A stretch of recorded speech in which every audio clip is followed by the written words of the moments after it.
अगर समुद्र में 750 मीटर की गहराई से नीचे सबमरीन यानी पनडुब्बी जाती है तो उसमें उतना जबरदस्त विस्फोट होगा कि उसके चीथड़े उड़ जाएंगे। वहीं जब कोई भी इंसान समुद्र में 1 किलोमीटर की गहराई से नीचे बिना ऑक्सीजन सिलेंडर के जाता है तो उसके फेफड़े फट जाएंगे। अभी तक समुद्र की सबसे गहरी ज्ञात जगह चैलेंजर डीप है, जहां लगभग 11 किलोमीटर की गहराई है। यहाँ अब तक 8 लोग जाकर जिंदा वापस आ सके हैं, जबकि इतनी गहराई में किसी इंसान या मशीन का जा पाना जानलेवा साबित होता है। अंतरिक्ष से देखने पर हमारी पृथ्वी ब्लू कलर की दिखाई देती है, जिसके पीछे समुद्र का पानी बहुत बड़ी वजह है। लेकिन क्या आपने कभी सोचा है कि समुद्र के नीचे कौन सी चीज है?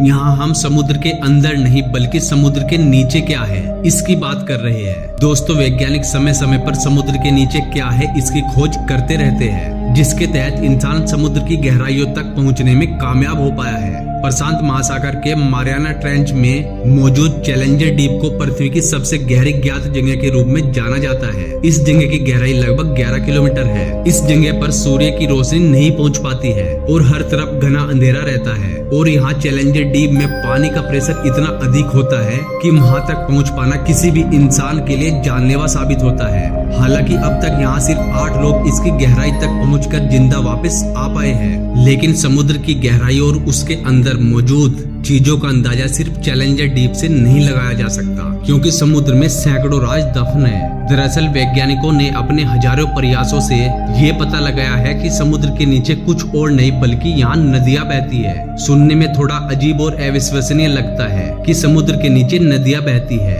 लेकिन दोस्तों इस थ्योरी को कई वैज्ञानिकों ने प्रूव किया है। समुद्र के नीचे क्या है इस बात का पता लगाने के लिए साइंटिस्ट कई सालों से रिसर्च कर रहे थे, जिसके परिणाम स्वरूप सबसे पहले मैक्सिको के समुद्र के नीचे नदी की खोज की गई।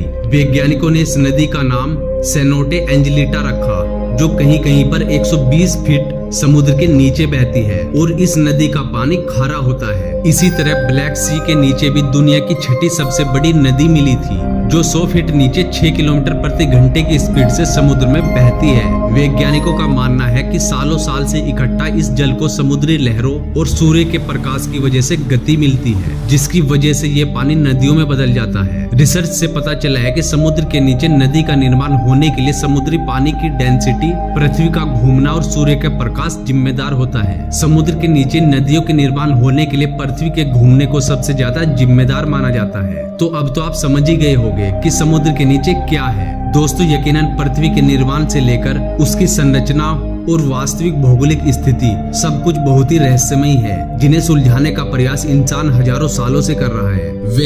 क्या समुद्र के नीचे पानी में भी जीवन संभव है? हमें कमेंट सेक्शन में जरूर बताएं। आज की वीडियो में सिर्फ इतना ही। Thanks for watching.